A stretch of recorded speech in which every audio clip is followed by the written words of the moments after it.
billahi minasyaitonirrajim. Bismillahirrahmanirrahim.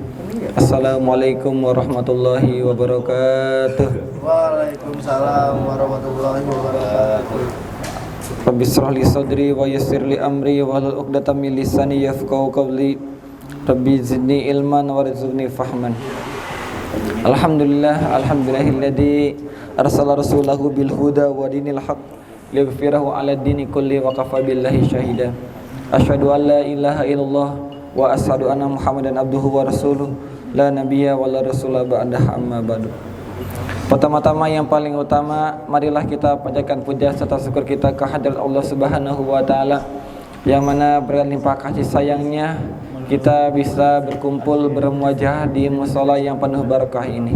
Amin amin ya rabbal alamin.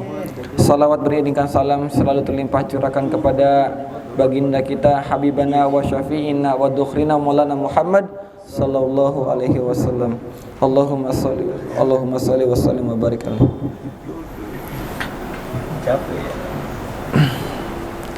Materi yang akan saya bahas pada siang hari ini yaitu tentang hakikat penciptaan manusia. Bagaimanakah hakikat manusia? Ya, menurut pandangan Islam. Ya, jadi hakikat yang itu bisa dilihat dari berbagai sudut pandang, dari berbagai macam perspektif. Nah, menurut Islam, yang pertama hakikat manusia yaitu adalah manusia adalah makhluk yang paling sempurna. Ya, tidak peduli seperti apa bentuknya, manusia sudah dibentuk dalam keadaan yang paling sempurna. Ya.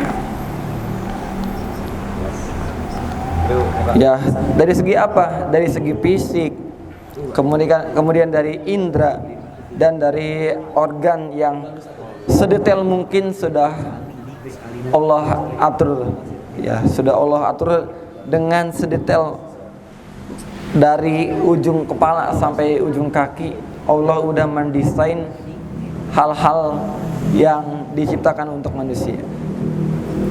Dalam surat At-Tin ayat 4 jelaskan, yaitu yang artinya sesungguhnya kami telah menciptakan manusia dalam bentuk yang sebaik-baiknya. Innal insana fi ahsani taqwim.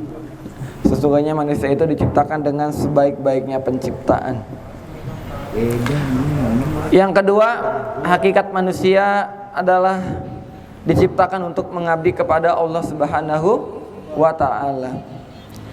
Ya, karena maka jadikan hakikat itu apa sih hakikat? Hakiki, apa tuh hakiki? Apa hakiki? Hakiki itu artinya apa? Hakiki?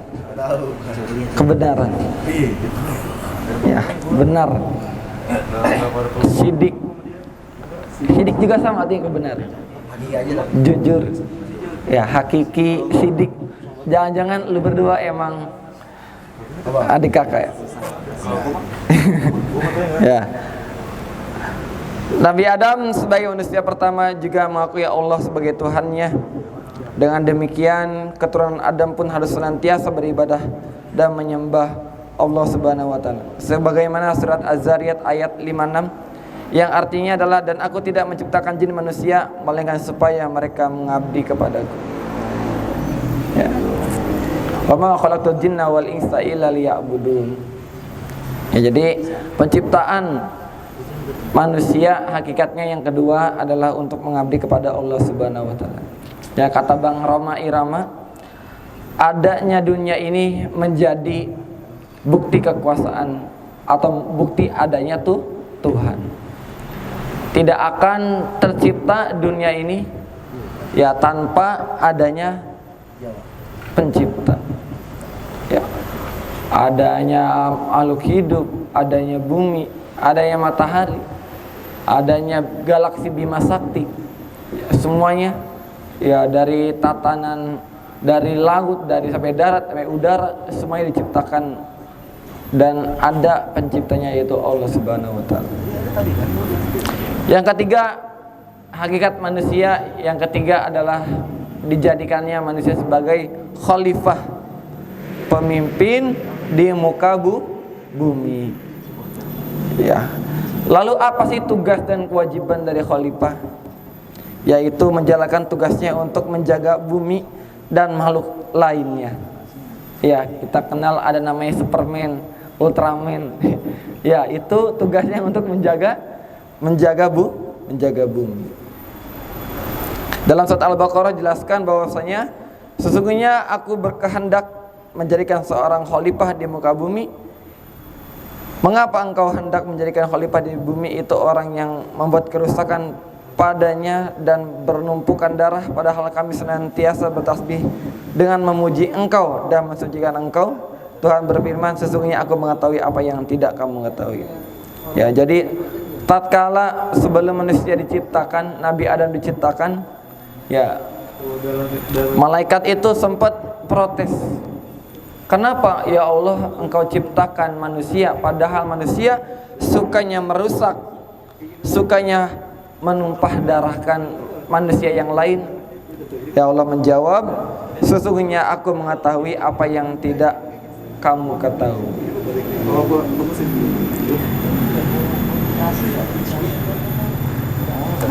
Kemudian kedudukan manusia itu juga bisa kita lihat dari Al-Quran.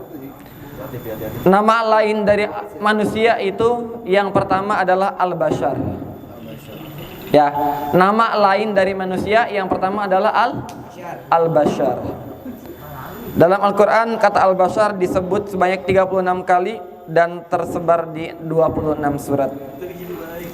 Al-Bashar artinya adalah, yang artinya atau maknanya adalah kulit kepala, wajah atau tubuh yang menjadi tempat tumbuhnya rambut. Ya, jadi ini cara etimologi ya. Jadi di mana Al-Bashar ini artinya adalah manusia itu didominasi oleh kulit dibanding rambut.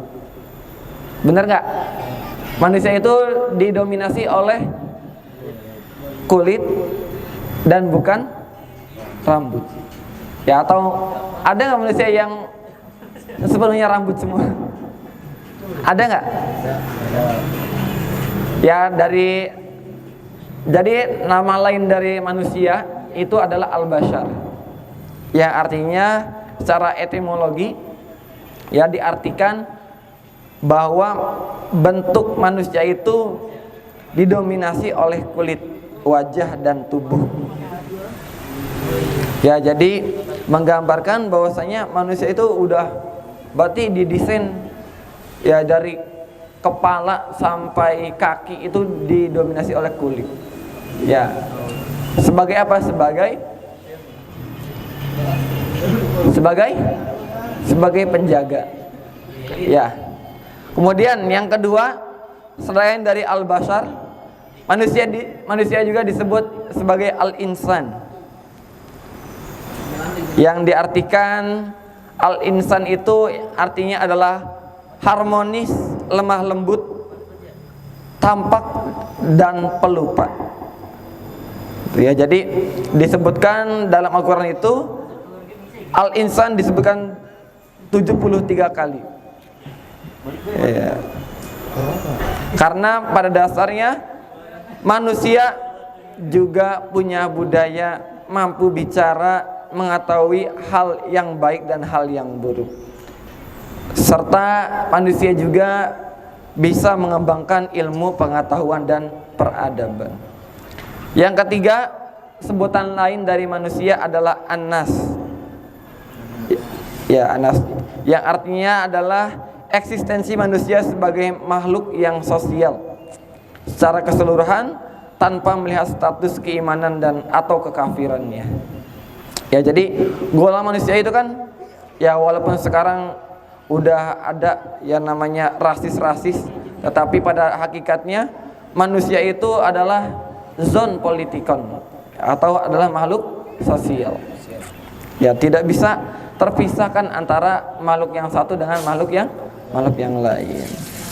Nah, demikian materi yang bisa saya sampaikan.